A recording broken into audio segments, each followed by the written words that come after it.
L'impact positif qu'a mis en musique l'honorable député national Daniel Ouyewa, élu de la province de l'Ituri, l'initiative de sensibilisation sur le désarmement volontaire des groupes armés, dans les soucis d'amplifier et de ramifier les actions du chef de l'État et voir l'Ituri revêtir sa belle robe de paix. Njo tunaendelea depuis pale mpaka leo tunalokota silaha paske vijana walikimbia kila mara tunalokota silaha tunaleta kwake, tunalokota silaha. Nadhani mercredi passé tulimfuata pia mpaka hapa Kumasumbuko, tulileta silaha nyingine hapa kwake, na leo pia tunafika na silaha nyingine iko nje hapa, na ile silaha nataka pia sawa mchaguliwa yenu ya Njugu kwa intere ya population ya Njugu.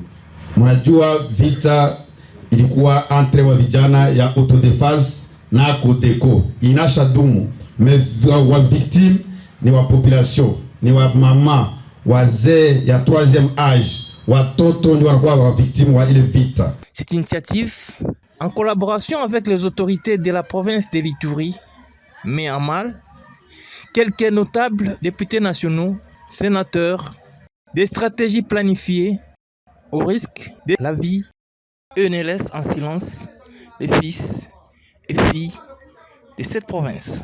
Nous, la dynamique Daniel Ouyewa Tunyai, structure de soutien aux initiatives du député national Daniel Ouyewa, dénonçons avec la plus grande fermeté un plan d'assassinat visant l'honorable Daniel Ouyewa.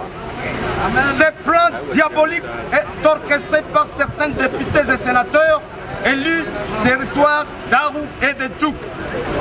Il tient de préciser que d'autres menaces portant atteinte à la vie de l'honorable Daniel Ouyewa et de son équipe de sensibilisation au désarmement volontaire composée de démobilisés viennent de certains leaders communautaires du territoire de Djouk, à connivence avec la rébellion CRP de Thomas Lubanga, selon les informations à notre possession.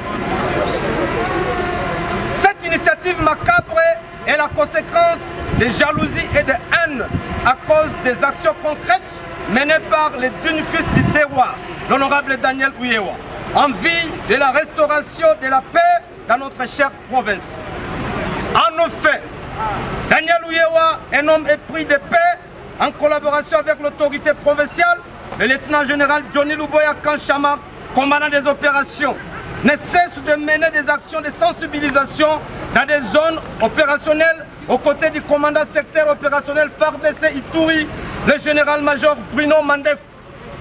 Ces actions ont eu comme impact, nous citons, l'adhésion des groupes armés au PDDRCS, la remise volontaire d'au moins 300 armes et munitions de guerre par les groupes armés dits autodéfense et MAPI, la libre circulation des personnes et de leurs biens dans certaines zones occupées autrefois par les groupes armés.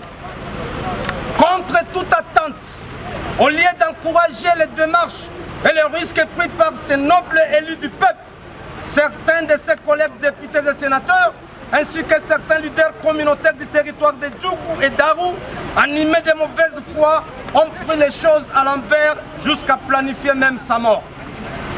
Compte tenu de toutes les dénonciations sus-évoquées, nous prenons à témoin la communauté iturienne, nationale et internationale. Par conséquent, la dynamique Daniel Ouyewa recommande ce qui suit. 1. À l'honorable président de l'Assemblée nationale de se saisir du dossier et interpeller les concernés. 2. À l'ensemble des élus députés et sénateurs de prêter main forte à cette mission de sensibilisation de paix menée par l'honorable Daniel Ouyewa. 3. Au gouvernement central et provincial de garantir la sécurité de l'honorable Daniel Ouyewa et de toute son équipe de sensibilisation pour la paix en Ituri. 4. Aux groupes armés de ne jamais céder à la manipulation sous toutes ses formes et par qui que ce soit. 5. À la communauté iturienne de soutenir les actions de sensibilisation menées par l'honorable Daniel Ouyewa. Nous disons non à l'assassinat de l'honorable Daniel Ouyewa, oui à la paix. Fait à Bunia le 1er novembre 2025 pour la dynamique Daniel Ouyewa. Aux autorités de prendre en compte car la paix se cherche, se crée et se gagne.